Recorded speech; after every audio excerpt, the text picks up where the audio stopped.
बचाने हैं, जंगल को बचाने हैं, पानी की रक्षा करनी है, अगली पीढ़ी को अच्छे प्रकृति को, अच्छे निसर्ग को देकर जाना है।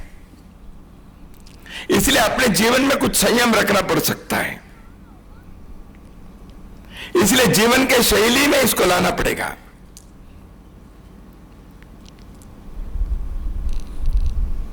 इसलिए इको ब्रिक बनाया, पौधा लगाए, सीड बॉल बनाए, चिड़िया को पानी रखें, कितने प्रकार के छोटे छोटे चीजों को करते करते जीवन में इसको उतारने का प्रयत्न हम कर सकते हैं। बूंद बूंद से सिंधु बनते, सागर बनता है। इसलिए एक घर के, एक शाखा के, एक व्यक्ति के अपने जीवन में करने वाले छोटा काम भी वो महा परिणाम लाने में उसके एक सहयोग होता है।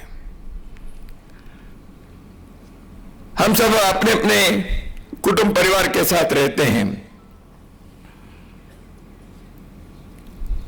मनुष्य को अपने परिवार में, कुटुंब में एक सुकून मिलता है, एक रक्षा मिलती है, एक अंतःकरण मिलता है। जीवन में संस्कार मिलते हैं और दूसरों के लिए सहयोग करना, दूसरों के लिए कष्ट सहना, ये हम परिवार में सीखते हैं, अपने फैमिलीज में सीखते हैं।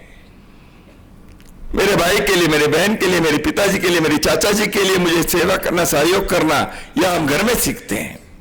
उसी को विस्तार करके समाज के अंदर भी वह भावना और फैलती है। तो घर के अंदर हम संस्कार सीखते हैं। अब परिवारों में इस प्रकार के एक कुटुंब के जीवन के मूल्यों को देने की जो परंपरा है, भारत में भारतीय परिवारों के, फैमिलीज के बारे में, हिंदू परिवारों के बारे में जो दुनिया में इसके बारे में सराहना है, प्रशंसा है। कई वर्ष पूर्व मार्गरेट थैचर जो प्रधानमंत्री थी ब्रिटेन के, वो वहां एक हिंदू स्वयंसेवक संघ के कार्यक्रम में, मकर संक्रांति के कार्यक्रम में आई थी, इंग्लैंड में मुख्य अतिथि के नाते। तो प्रधानमंत्री मार्गरेट थैचर ने हिंदू परिवारों से ये कहा, आप ब्रिटेन में रहते, इंग्लैंड में रहते हैं, आपसे मेरे एक अनुरोध है, विनंती है, आप जिस प्रकार के परिवार को, फैमिलीज के सिस्टम को आपने बनाए हैं, उसको हमारे लोगों को सिखाइए। साथ रहना कैसे, भाई बहन, माता पिता, बच्चे, संस्कार में रहना, संयुक्त परिवार, तो घर के अंदर देने वाले संस्कार, जीवन मूल्य, इन बातों को बताना पड़ेगा। देखिए, भारत पर 1000 वर्ष आक्रमण हुए, संघर्ष हुआ, हम गुलाम रहे, राजनीतिक दृष्टि से गुलाम रहे। यहां की अर्थव्यवस्था चरमरा गई,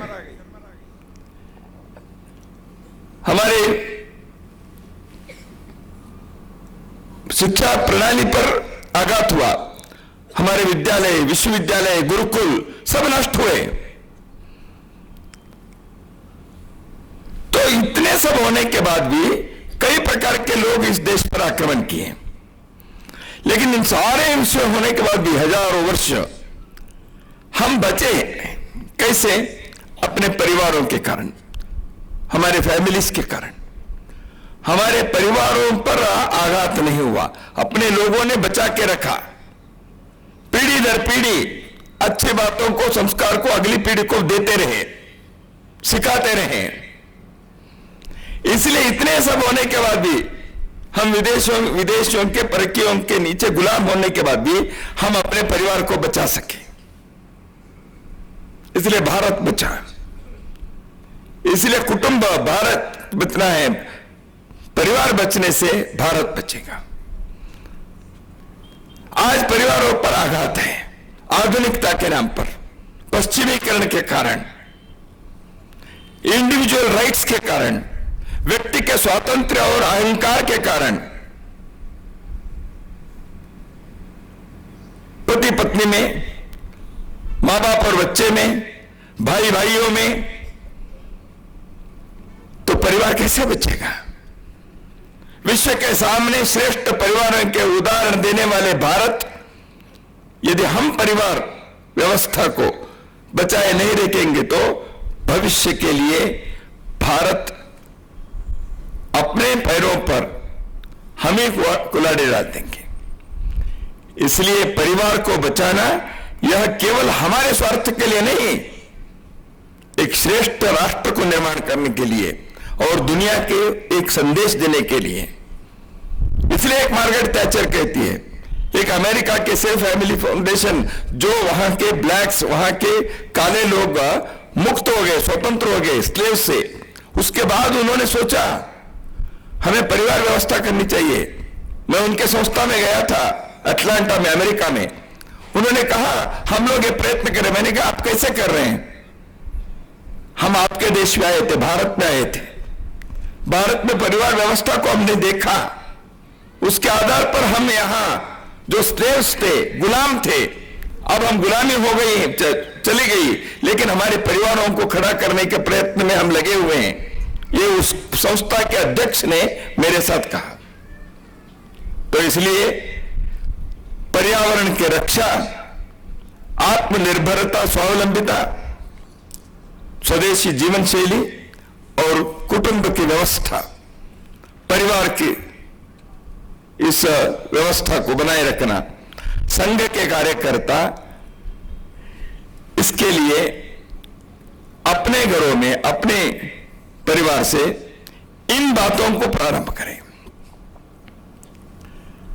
तो इसलिए मैंने कहा बाहर के संकट और चुनौती होती है और उसको भी हमें सामना करने के लिए डटे रहना पड़ता है, लेकिन हमारे जीवन में, अपने समाज में कुछ बदलाव, परिवर्तन लाने के लिए, कुछ बातों को हमें और मजबूत करने के लिए उस दिशा में आगे बढ़ना भी पड़ता है। संघ के गीत है, चरैवेति चरैवेति, यही तो मंत्र है अपना, शुभंकर मंत्र है अपना। हमारी प्रेरणा भास्कर है, जिनका रथ सतत चलता, युगों से कार्यरत है जो, सनातन है प्रबल ऊर्जा। गति मेरा धर्म है, भ्रमण करना भ्रमण करना, चरैवेति चरैवेति, यही तो मंत्र है अपना। इसलिए भास्कर प्रभा के इस परिसर में भास्कर की प्रेरणा हम लें।